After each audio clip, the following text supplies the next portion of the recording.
आज बात अजमेर शरीफ की इसलिए हो रही है क्योंकि कोर्ट में एक पीआईएल दाखिल होने के बाद इस बात को कोर्ट ने मंजूरी दी है कि हम सुनवाई करेंगे, लेकिन अभी से ही हंगामा बरपा हुआ है क्योंकि ये मुस्लिम पक्ष का कहना है कि इस पूरे मामले में बार बार अलग अलग जगहों पर लगभग 1800 ऐसे स्थान है पूरे देश में जहां पर हिंदू पक्ष ये कह रहा है कि मंदिरों को तोड़कर वहां पर मस्जिद बनाई गई है। ऐसे में ये मामला कहां जाकर रुकेगा? अजमेर में तो अभी सिर्फ सुनवाई की शुरुआत की बात कोर्ट ने कही है और सवाल खड़े हो गए, और खास तौर पर इसलिए क्योंकि संभल में बीते दिनों आपने देखा होगा किस तरह की हिंसा हुई थी जब वहां पर कोर्ट के ऑर्डर से मस्जिद की सर्वे के लिए टीम पहुंची थी। बहुत सारे सवाल हैं, इन सब पर चर्चा करेंगे।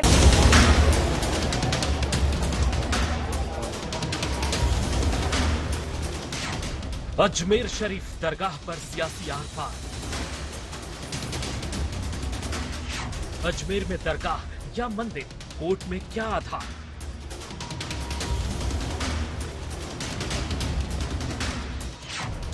संभल के बाद अब अजमेर में तकरार।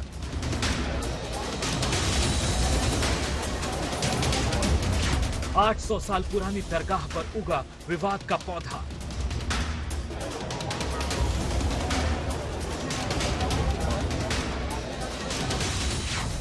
मंदिर का दावा करने वाले विष्णु गुप्ता को धमकी।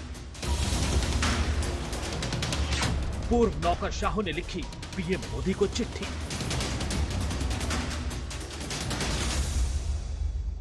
कोर्ट ने अगर सर्वे के लिए आदेश दिया है तो इसमें दिक्कत क्या होनी चाहिए? ये सत्य है कि जब आक्रांता आए थे मुगल तो हमारे मंदिरों को तोड़ा था।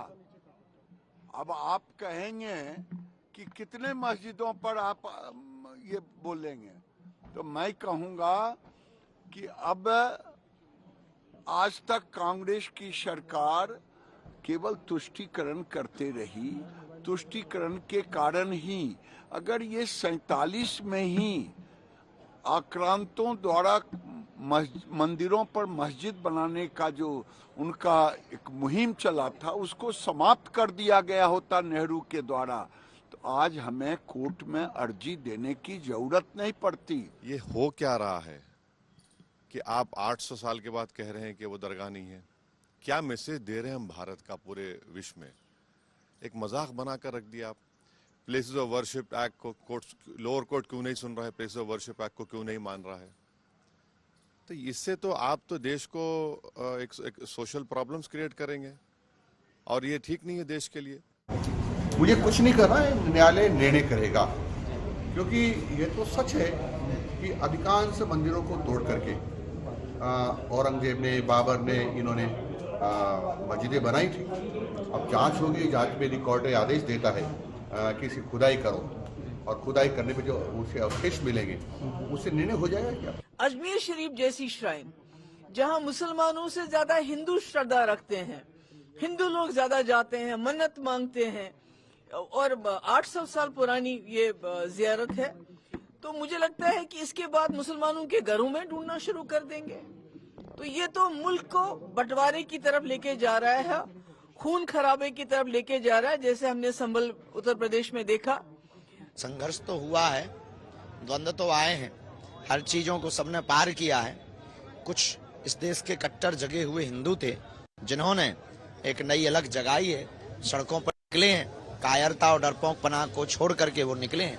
उससे कुछ नया इतिहास रचा जा रहा है, लिखा जा रहा है, ये स्वागत योग्य है। अलग जगाने की आपने बात की गुरु जी, आप ही की यात्रा के बीच में एक खबर निकल के आ रही है। अजमेर दरगाह जो है उसे लेकर के एक याचिका लगाई गई है और दावा किया गया है कि वो वहां पे एक मंदिर है और ये याचिका कोर्ट ने स्वीकार कर ली है। ये आप ही की यात्रा के बीच में हुआ है।